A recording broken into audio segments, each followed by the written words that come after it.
বিশৃঙ্খলা সৃষ্টির পর ধাওয়া খেয়ে এভাবেই পালানোর চেষ্টা করে বিক্ষোভকারীরা। পুরো ভিডিওতে থাকছে ঘটনার বিস্তারিত। শহরে বিক্ষোভ হবে না জানিয়ে শান্তিপূর্ণভাবে সমাবেশ করার কথা বলে পুলিশ প্রশাসনের অনুমতি নেয় সনাতনীরা। পরে তাদের নেতা চিন্ময় কৃষ্ণ দাসের মুক্তির দাবিতে ঠাকুরগাঁয়ে সমাবেশ করে সনাতন ধর্মাবলম্বীরা।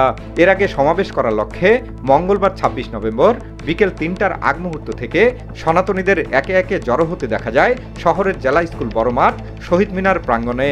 ঘণ্টাব্যাপী সমাবেশে তাদের নেতা চিন্ময় কৃষ্ণ দাসের মুক্তির দাবি করে বক্তব্য প্রদান করেন অনেকে।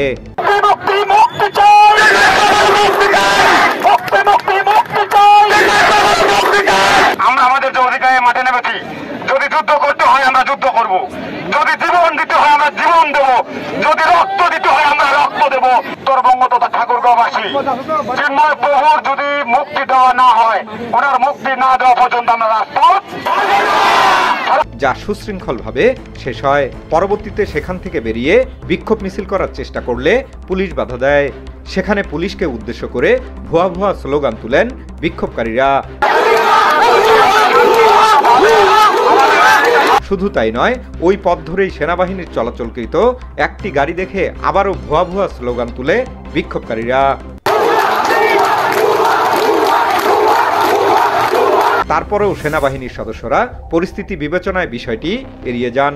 পরে পুলিশি বাধা অতিক্রম করে বিক্ষোভ মিছিল নিয়ে শহরের বঙ্গবন্ধু সড়কে জোরপূর্বক যেতে চাইলে পুলিশ ও সেনাবাহিনীর সদস্যরা তাদের বাধা দেয়।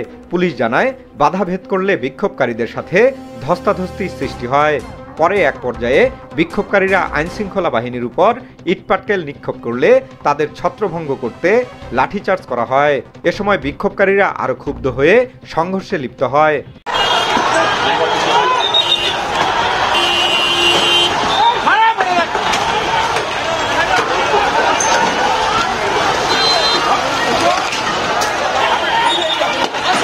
এমন পরিস্থিতিতে সড়কপথে যাওয়ার সময় সেনাবাহিনীর সিনিয়র এক কর্মকর্তার গাড়ি দেখে হামলা চালায়।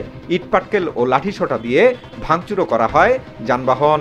এতে কয়েকজন সেনাবাহিনীর সদস্য, পুলিশ সদস্য ও সংবাদকর্মী আহত হয়। পরে উপায় না পেয়ে সেনাবাহিনী ও পুলিশ সদস্যরা লাঠিচার্জ করে তাদের ছত্রভঙ্গ করে। বিশৃঙ্খলা এড়াতে শহর জুড়ে বিভিন্ন স্থানে লুকিয়ে থাকা বিক্ষোভকারীদের ধাওয়া দিয়ে স্বাভাবিক পরিস্থিতিতে ফিরিয়ে আনে। তবে বিশৃঙ্খলার ঘটনা ঘটলেও বিক্ষোভ সমাবেশে অংশ নেয়া সনাতনীদের দাবি, কেউ ইটপাটকেল ছুড়েনি আইনশৃঙ্খলা বাহিনীর উপর। শান্তিপূর্ণ বিক্ষোভ সমাবেশে বাধা দিয়ে সনাতনীদের উপর উল্টো প্রহর করা হয়েছে।